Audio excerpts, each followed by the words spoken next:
No, it's not. You don't need to say that. It's not a spank bridge, it's a dragon egg. It's really important. I am EMILIA Clarke, and I play Daenerys Stormborn Targaryen, a.k.a. Khaleesi. I mean, I could do the whole title, but I'm not gonna.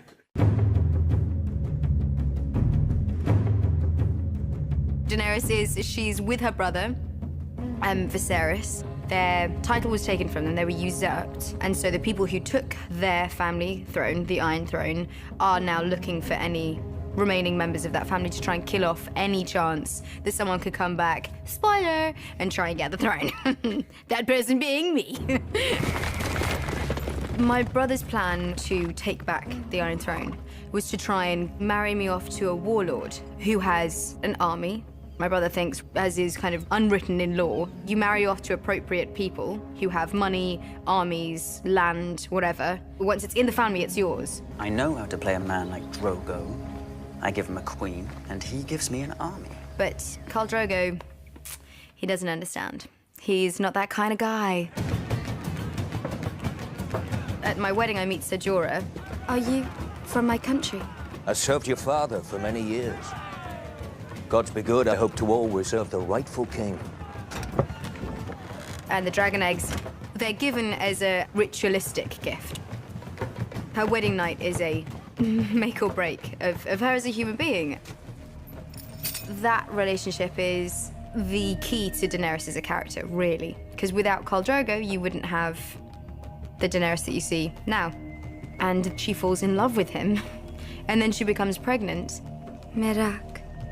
And so that strength, that instinctive maternal instinct comes out, and the lover in her comes out. Keep away from me! Viserys, please! And in the face of love, she feels like she can do anything. Daddy, please! She's at the height of her pregnancy, and her love for Drogo is just getting stronger by the day at this point. And suddenly, for the first time in her life, everything could be just perfect. Ana Khaleesi. Ana Asaki Yarisikoshi.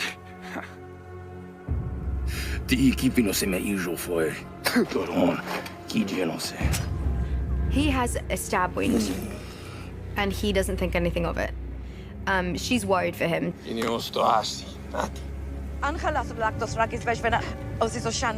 She meets a witch who promises that she can help. This witch is an outsider, and Daenerys is just desperately trying to find anything that can help her husband. She quickly sees that nothing's gonna save him, but then she goes into labor, and Ser Jorah is the person who saves her. My son. Where is he? I want him. The boy did not live.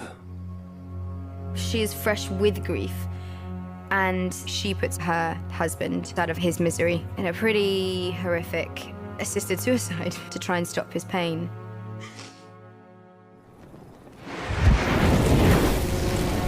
She gives the funeral for her husband, and for whatever reason, she wants to be with him. And the worst thing that can happen is that she dies with her husband. So what's there to lose?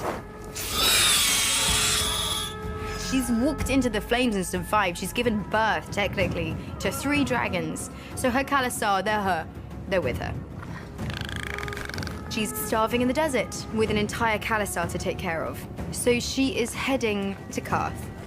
And so she's in Qarth and she is tested over and over again and loses everything.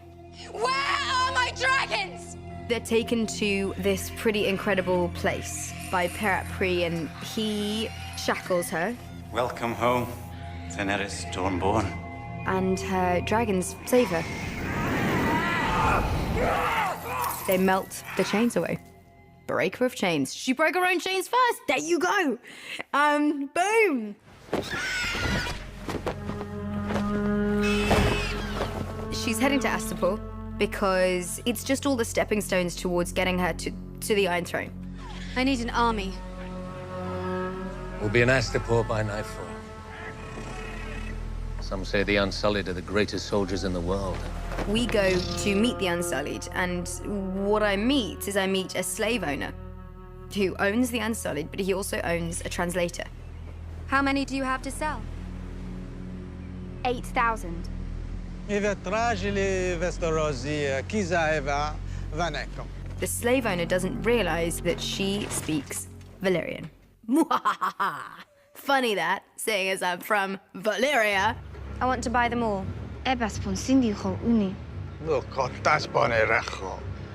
She starts concocting this plan that impresses even all of her advisors. I have dragons. I'll give you one. I'll take you as well. You'll be Master Krasny's gift to me. She starts to see what she can get here in Astapor. She can free some people, she can get some girl boss on her side, and get a bunch of really angry dudes who are ready to fight for her. And kill this really arrogant dude who does not need to exist any longer. And so she does. Dracarys. In the most glorious, brilliant way. So Daenerys has now got her advisors, and they're trying to see what they do in Yunkai. At this point, her reputation has preceded her. The slaves know that there's a liberator in town, and they want to be free. And good old battle entails. Their slave soldiers threw down their spears and surrendered. She gets the name Misa, and they start to free themselves. What does it mean? It means mother. And Kill the Masters becomes the slogan of the season. They say 1,000 slaves died building the Great Pyramid of Marine. And now an army of former slaves is marching to her gates. She starts to see that she needs to sit tight in Marine and try and rule it. I will not let those I have freed slide back into chains. I will do what queens do. I will rule. In season 1, they say that Sejora is spying on me for Robert Baratheon. So they have as many seasons of loyalty and honor and love and advising and friendship. And then you find out this news of the betrayal that happened way before, but it's not good for her. You have until dusk to collect your things and leave this city. If you're found in Marine past break of day, I'll have your head thrown into Slaver's Bay. Meanwhile, she's having this